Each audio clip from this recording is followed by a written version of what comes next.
प्रिय श्रोता, नमस्कार। कार्यक्रम वेद पाठशाला में आपका हार्दिक स्वागत है।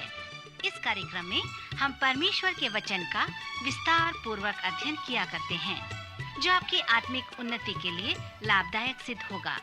तो लीजिए सुनते हैं आज का ये संदेश।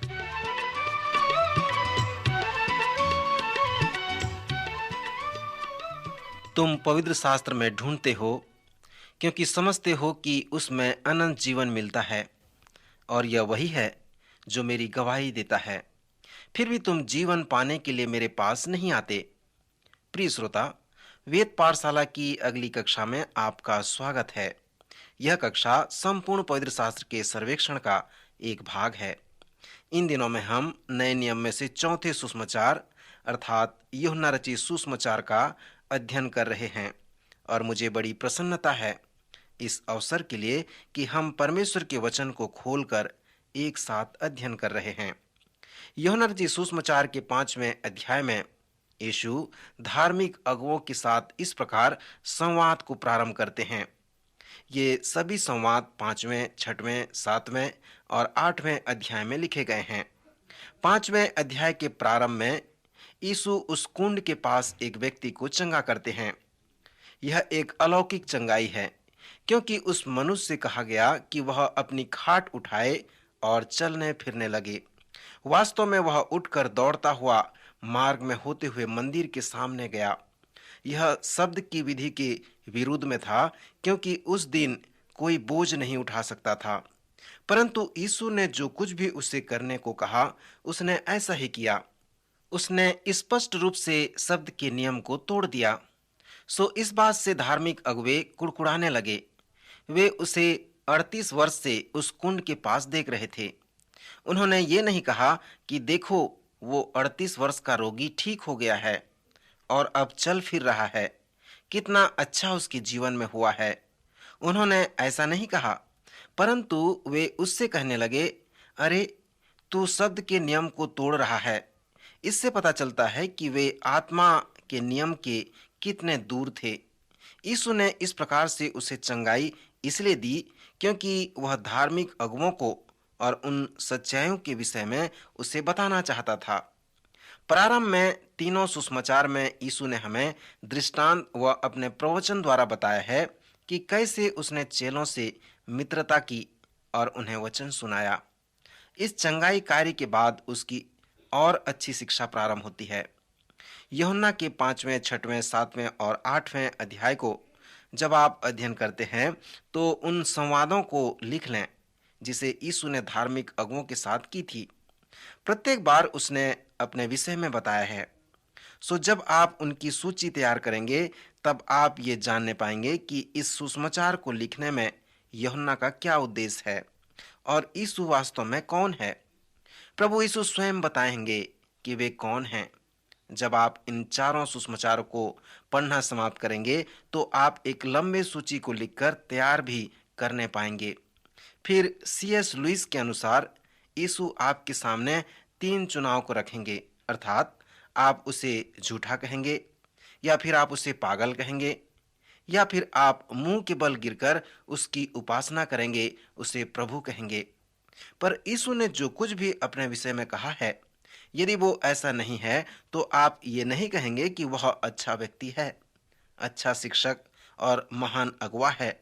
यदि आप उसके दावे पर विश्वास नहीं करेंगे तो आप उसे झूठा कहेंगे। जैसे आप उसके दावे की सूची बनाएंगे तो आप उसे इस प्रकार बनाएंगे, उसे न्याय करने का सारा अधिकार दिया गया है। वो परमेश्वर का पुत्र है और परमेश्वर उसका पिता है। वो सबों का न्याय करेगा। जो कार्य पिता करता है वो सब कार्य पुत्र भी कर सकता है। सो यदि तुम कहते हो कि मैं परमेश्वर का पुत्र हूँ, स्वयं परमेश्वर हूँ, तो यहाँ प्रश्न है कि क्या तू सृष्टि करता है? परमेश्वर सृष्टि करता है। क्या तू सृष्टि को बना सकता है? यीशु कह सकते हैं कि वह सृष्टि करता है, वह अनंत है, वह था और वह हमेशा रहेगा। इस प्रतिकूल वार्तालाप के अंत में वे लोग यीशु की ओर मुड़े और कहने लगे, तू अभी 50 वर्ष का भी नहीं हुआ है और इस प्रकार की बातें करता है कि तू इब्राहिम को जानता है। यीशु ने उनसे कहा, इसके पहले कि इब्राहिम उत्पन्न हुआ, मैं हूँ। यह सुनकर वे यीशु को मारने के लिए पत्थर उठाए। उनके मध्य में कुछ और लोग थे जो यीशु के उस दावे पर कोई प्रश्न नहीं किए, परंतु उन्होंने उस दावे पर विश्वास किया। जिन लोगों ने यीशु पर विश्वास किया, यीशु ने उनसे कहा, यदि तुम मेरे वचन में बने रहोगे तो सचमुच तुम मेरे चेले ठहरोगे और सत्य को जानोगे और सत्य तुम्हें स्वतंत्र करेगा। सो यदि पुत्र तुम्हें स्वतंत्र करेगा तो सचमुच तुम स्वतंत्र हो जाओगे। इस दावे के बाद कुछ लोगों ने उसे मारने के लिए पत्थर उठाया और कुछ लोगों ने उस पर विश्वास करके उसे प्रभु कहा और उसके पीछे चलकर वे उसके चेले बन गए। अब जब आप उसके दावे पर विचार करते हैं तो तीन निर्णय में आप पहुंचेंगे कि या तो आप उसे झूठा या आप उसे पागल कहेंगे, या फिर आप उसके चरणों में गिरकर उसे प्रभु कहेंगे, उसकी उपासना, उसकी आराधना करने लगेंगे। धार्मिक अगुओं के साथ इस प्रकार का प्रतिकूल वार्तालाप करने के बाद यीशु ने उन अगुओं से कहा, क्योंकि उन्होंने उस पर विश्वास नहीं किया, तुम्हारे पास गवाह की कमी नहीं है। परंतु उन्होंने कहा, ऐसी कोई गवाही नहीं है जो तू अपने विषय में कहता है। फिर यीशु ने उनसे कहा, तुम जीवन पाने के लिए मेरे पास नहीं आना चाहते। तुम्हारी समस्या नैतिक और भौतिक समस्या है। यदि तुम सचमुच में मेरे दावे पर प्रतीति करना चाहते हो तो इसके अनेक गवाह व प्रमाण हैं। उदाहरण के लिए यूहन्ना बपतिस्मा देने वाले ने मेरे विषय में अच्छी गवाही दी है। उन्होंने स्मरण किया कि वह तो भविष्यवक्ता था। यीशु ने कहा, उसी ने मेरे विषय में गवाही दी है। उन्होंने कहा, इसे हमने यूहन्ना बपतिस्मा देने वाले के लेखे में देखा है। यीशु ने उनसे कहा, तुम्हें मेरा कार्य मालूम है। दूसरे अध्याय में यीशु ने कैसे आश्चर्य कर्म किए हैं, सो तुम्हारे पास मेरा आश्चर्य कर्म है। अभी जो कुंड के पास एक व्यक्ति चंगा हुआ है, तुमने उस अद्भुत कार्य को देखा है। वे मेरे गवाह हैं। मेरे बपतिस्मा के समय पिता ने कहा, यह मेरा प्रिय पुत्र है, तुम्हारे पास मैं सब प्रकार का गवाह है। फिर भी यीशु ने कहा, तुम पवित्र शास्त्र में ढूंढते हो क्योंकि समझते हो कि उसमें अनंत जीवन तुम्हें मिलता है, और यह वही है जो मेरी गवाही देता है।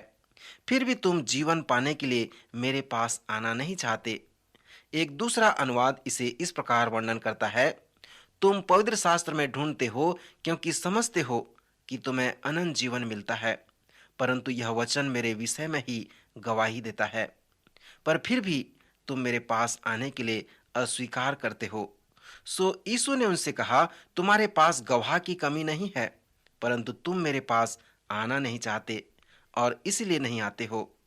यहूदी व्यवस्था में किसी बात को प्रमाणित करने के लिए 2 गवाहों की आवश्यकता पड़ती है। यीशु ने उन्हें 5 गवाह दिए।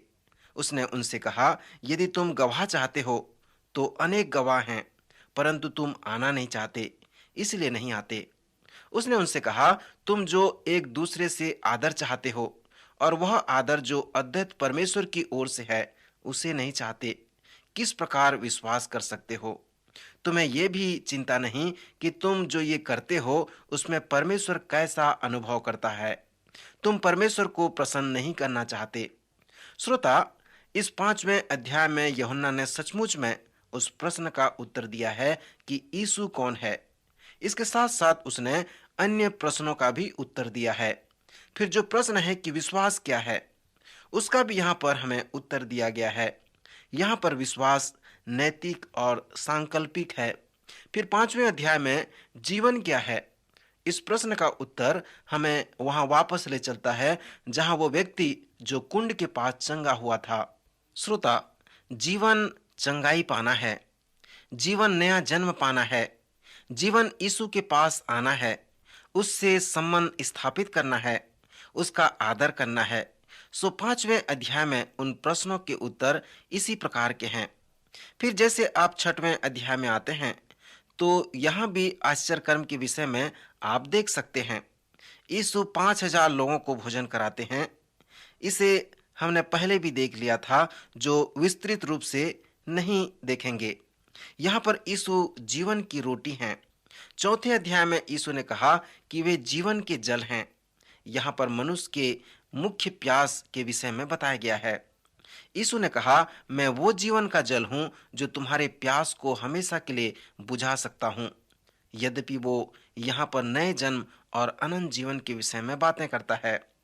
यहाँ पर 6वें अध्याय में यीशु मनुष्य के एक अलग प्रकार के भूख की आवश्यकता के विषय में बातें करता है। यीशु ने कहा, मैं तुम्हें तुम्हारे भूख से तृप्त कर सकता हूँ। मैं जीवन का जल और जीवन की रोटी हूँ। जब यीशु ने इस विषय पर अपना प्रवचन समाप्त किया तो हम पढ़ते हैं कि उसके बाद उसके चेलों में से बहुतेरे उल्टे फिर गए और उसके बाद उसके साथ न चले। तब यीशु ने उन 12 से भी कहा, क्या तुम भी चले जाना चाहते हो? यहाँ पर विश्वास क्या है, उसका एक सुंदर उत्तर को प्राप्त कर सकते हैं। पतरस कहता है कि हे प्रभु, हम किसके पास जाएं? अनंत जीवन की बातें तो तेरे ही पास हैं और हमने विश्वास किया और जान गए हैं कि परमेश्वर का पवित्र जन तू ही है। सो विश्वास ये है कि यद्यपि हम कुछ बातों को न समझें परंतु उस पर विश्वास करें तो वह विश्वास कहलाता है। यशाया ने कहा है कि परमेश्वर के जैसा मनुष्य नहीं सोचता। सो परमेश्वर को समझने की आशा न करें, क्योंकि यहोवा के विचार और मनुष्य के विचार एक समान नहीं हैं। परमेश्वर मनुष्य नहीं है। सो जबकि यह सत्य है तो हमें हमेशा ये नहीं चाहिए कि हम परमेश्वर को समझें। सो पतरस ने कहा, मैं तुझे नहीं समझ सकता प्रभु। पतरस, मैं तेरे पीछे हर समय चलता रहूंगा। मित्र, समाप्त करने से पहले मैं आपसे एक प्रश्न पूछना चाहता हूं कि क्या आप आशीषित लोगों में से एक हैं या श्रापित लोगों में से एक हैं? क्या आप उसी पर विश्वास करते हैं जिसे आप समझते हैं? श्रोता, मैं अनुभव से जानता हूं कि परमेश्वर आपके विश्वास का वो वरदान देगा कि आप जिसे नहीं समझ सकते उस पर आप प्रतीति कर सकें। क्या आप इस प्रकार के विश्वास के वरदान को परमेश्वर से मांग कर प्राप्त करना चाहते हैं? यदि आप जीवन की रोटी के विषय को नहीं समझते हैं तो उस पर विश्वास करें, तभी आप उसे समझने पाएंगे।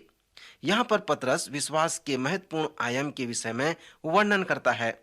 अनेक समय विश्वासियों के जीवन में क्यों प्रश्न उत्पन्न होने लगता है, सो जो और प्रश्नों की ओर अगुवाई करता है जिसे कोई उत्तर नहीं दे सकता। यद्यपि आप सब कुछ न समझें परंतु पतरस की जैसे यीशु के पीछे हो लें। यीशु मसीह के उपदेश या संवाद को समझने में जो अधिक कठिन भाग है वह जीवन की रोटी का विषय है। विद्वान विश्वास करते हैं कि प्रभु यीशु इस प्रवचन में कुछ इस प्रकार कहते हैं कि वे जब जीवन का जल और जीवन की रोटी के विषय में बातें करते हैं तो वे इसमें न केवल नए जन्म की छवि को दिखाते हैं परंतु वे उस प्रश्न के उत्तर को भी बताते हैं कि विश्वास क्या है। प्रत्येक बार जब आप एक गिलास पानी पीते हैं तो आपके पास एक तस्वीर होगी कि विश्वास क्या है। आप प्यास से मर रहे हैं, आपके हाथ में एक गिलास पानी है, सो वह आपके प्यास को बुझाएगा। आप कैसे पानी को प्राप्त करेंगे जो आपके प्यास को बुझाएगा? आपको विश्वास है और अनुभव से उस पानी को पीना पड़ेगा। यीशु कहते हैं, मैं जीवन का जल हूं और तुम्हें इस जीवन का प्यास है। सो कैसे तुम मुझसे इसे प्राप्त कर सकोगे? मेरे साथ संबंध बनाओगे ताकि मैं तुम्हारे प्यास को बुझा सकूं। जिस प्रकार तुम पानी पीकर प्यास बुझाते हो उसी प्रकार मुझे ग्रहण करो, मुझ पर विश्वास करो, मेरे साथ सही संबंध स्थापित करो। आओ और मेरे पीछे हो लो। यहाँ पर यीशु जब अपनी देह और अपनी लहू के विषय में बातें करता है तो वह जीवन की रोटी के विषय में बातें करता है। वह जो कह रहा था वो इस प्रकार है कि यह मेरे मृत्यु को दर्शाता है कि तुम उस पर विश्वास करो और मुझे ग्रहण करो। अगली जो सच्चाई है वह यीशु का जीवन है। क्रिसमस के गीत में हम गाते हैं कि वह मरने के लिए जन्म लिया परंतु वह जीने के लिए भी जन्मा। इस पृथ्वी पर यीशु एक अच्छा जीवन व्यतीत किया और हमें अनुग्रह व सच्चाई उसको दिखा दिया और ये भी बताता है कि जिस प्रकार परमेश्वर चाहता है उस प्रकार हम जीवन बिताएं। जब आप सुसमाचार में यीशु के जीवन को देखेंगे तो आप अनंत जीवन को देखने पाएंगे। जब यीशु ने कहा तुम्हें मेरा मांस खाना चाहिए, तो यहाँ पर वह अगले विश्वास के विषय में उदाहरण दे रहा है। इस 6वें अध्याय में वह कह रहा है कि जीवन की रोटी मैं हूं और तुम भूखे हो। इस जीवन की रोटी को ग्रहण करो, तब तुम भूख से तृप्त हो जाओगे।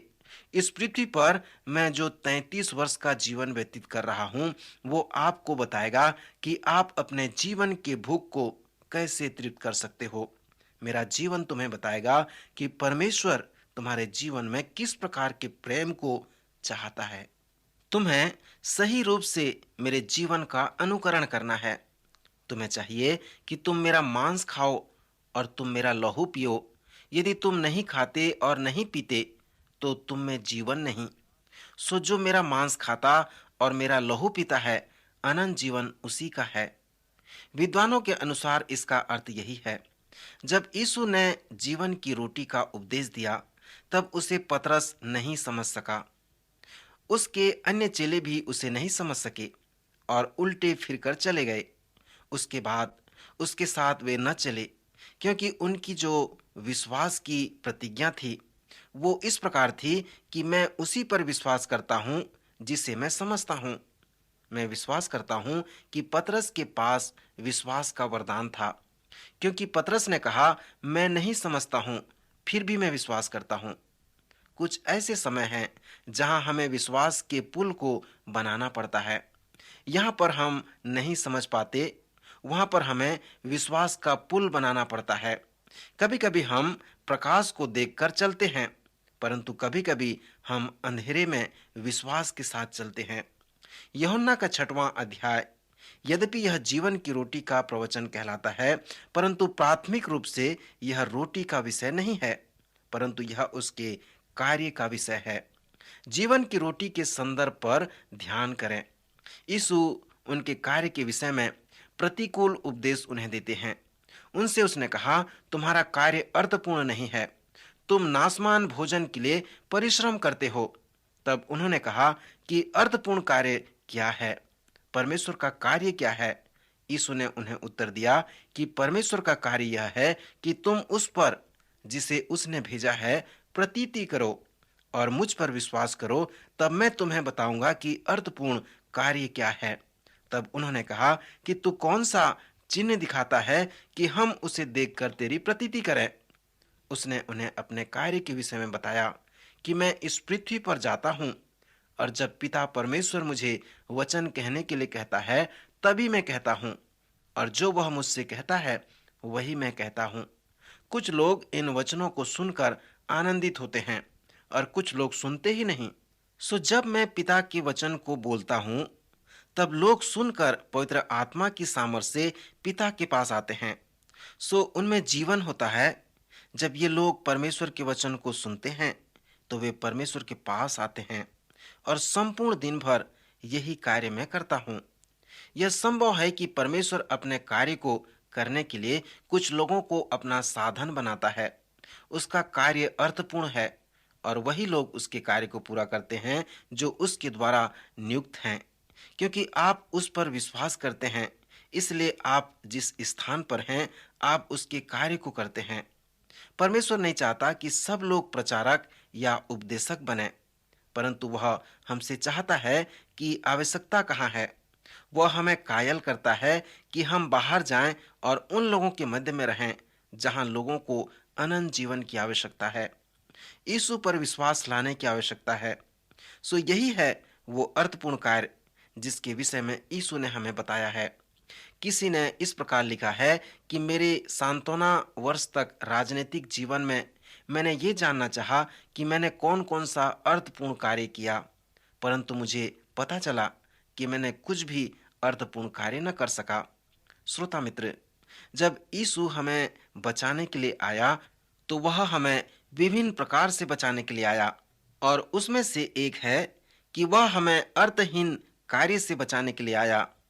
परमेश्वर हमसे नहीं चाहता कि हम अपने 88 वर्ष की उम्र में स्मृति लेख लिखें, इसलिए यीशु ने हमें जीवन की रोटी का प्रवचन दिया है। यीशु ने सचमुच में सिद्ध अर्थपूर्ण कार्य के विषय में हमसे बातें किया है। 7वें अध्याय में यीशु ने इस प्रकार दावा किया कि मैं परमेश्वर की ओर से शिक्षक होकर आया हूँ। मेरी शिक्षा, मेरा सिद्धांत मेरा नहीं परंतु यह परमेश्वर का है। दूसरे शब्दों में कहें कि मैं कोई ऐसा गुरु नहीं जो दार्शनिक बातों को लेकर आया हूँ। मेरी शिक्षा मेरी नहीं, यह परमेश्वर की शिक्षा है। यीशु दावा करते हैं कि उसकी शिक्षा परमेश्वर का वचन है, परंतु धार्मिक अगुवों ने उससे कहा कि हम इसे कैसे जान सकते हैं कि यह परमेश्वर का वचन है। और आज भी हमें इस प्रश्न का सामना करना पड़ता है। हम कहते हैं कि ये छोटी पुस्तक, नया नियम परमेश्वर का वचन है, परंतु अनेक लोग हैं जो कहते हैं कि हम ये कैसे जान सकते हैं कि यह परमेश्वर का वचन है। हम कैसे जान सकते हैं कि यह आपका विचार नहीं है या किसी मनुष्य का विचार नहीं है। हम कैसे जान सकते हैं कि यह मनुष्य का विचार नहीं हो सकता जो 2000 वर्ष पहले इस पृथ्वी पर था। और सचमुच में हम कैसे जानें कि पवित्र शास्त्र बाइबल परमेश्वर का पवित्र और जीवित वचन है। श्रोता मित्र, उत्पत्ति की पुस्तक में शैतान ने एक प्रश्न पूछा था, क्या सचमुच में परमेश्वर ने तुम्हें कहा है? ठीक है, यदि वह कहा भी है तो वह सत्य नहीं है। मित्र, शैतान इसी प्रकार मनुष्य के जीवन में संदेह उत्पन्न करता है, दुविधा पैदा करता है। वह कहता है, क्या सचमुच में बाइबल परमेश्वर का वचन है? सो अंत में यीशु मसीह ने कहा कि मेरा उपदेश मेरा नहीं परंतु मेरे भेजने वाले का है। यदि कोई उसकी इच्छा पर चलना चाहे तो वह इस उपदेश के विषय में जान जाएगा कि वह परमेश्वर की ओर से है या मैं अपनी ओर से कहता हूँ। मैं परमेश्वर की इच्छा पे चलता हूँ और उसकी इच्छा को पूरा करता हूँ। यदि तुम मेरी शिक्षा को मानोगे और उस पर चलोगे तो मैं जैसा करता हूँ तुम भी वैसा ही करोगे। और फिर इस बात को जानोगे कि यह शिक्षा परमेश्वर की ओर से है। जो अपनी ओर से कुछ कहता है वह अपनी ही बड़ाई चाहता है, परंतु जो अपने भेजने वाले की बड़ाई चाहता है वही सच्चा है और उसमें अधर्म नहीं। तुम मुझे जानते हो कि मैं कहाँ का हूँ। मैं तो आपसे नहीं आया, परंतु मेरा भेजने वाला सच्चा है। उसको तुम नहीं जानते, मैं उसे जानता हूँ, क्योंकि मैं उसकी ओर से हूँ और उसी ने मुझे भेजा है। सो यीशु ने उनसे कहा कि इस प्रकार तुम ये प्रमाणित कर सकते हो कि मेरी शिक्षा परमेश्वर की ओर से है और वह परमेश्वर का वचन है। अपनी इच्छा से मेरी शिक्षा में आकर उसे परख कर देखो। मैं प्रतिज्ञा करता हूँ कि यह शिक्षा आपको पसंद आएगा। दूसरे शब्दों में कहें तो विषय यहाँ पर बुद्धिमता की नहीं है, परंतु विषय आपकी इच्छा है। बुद्धिजीवी हमेशा कहते हैं, जब तुम मेरे मन व बुद्धि को जान जाओगे तब तुम मेरी इच्छा को बदल सकते हो। मेरी बुद्धिमता को कायल कर दो, तब मैं पूर्ण रूप से समर्पित हो जाऊंगा। पर यीशु कहते हैं, नहीं, ऐसा नहीं है, परंतु इसके यह विपरीत है। पहले समर्पित हो जाओ, फिर उसके पीछे हो लो। समर्पण के बाद ही निश्चयता आती है। यदि कोई उसकी इच्छा पर चलना चाहे तो वह इस उपदेश के विषय में जान जाएगा कि वह परमेश्वर की ओर से है या फिर मनुष्य की ओर से है। श्रोता मित्र, प्रभु यीशु मसीह के पास आएं और उससे कहें, मैं जानता हूं प्रभु कि आप ही जीवन के जल हैं जो मेरी प्यास को बुझा सकते हैं। आप ही जीवन की रोटी हैं जो मुझे भूख से तृप्त कर सकते हैं। प्रभु, आप मेरी सहायता करें कि मैं आपके पीछे पीछे चल सकूं और उस आनंद का अनुभव कर सकूं, अर्थात उस नए जन्म के पाने के आनंद का अनुभव कर सकूं। मित्र, यदि आपने इस प्रकार प्रार्थना किया है तो आपके लिए हमारे पास कुछ साहित्य है जो आपकी सहायता करेगा। सो यदि आप हमें पत्र लिखेंगे तो हम इसे अवश्य आपको भेज देंगे। प्रभु आज के वचन द्वारा आपको आशीष दे, आपकी सहायता करे।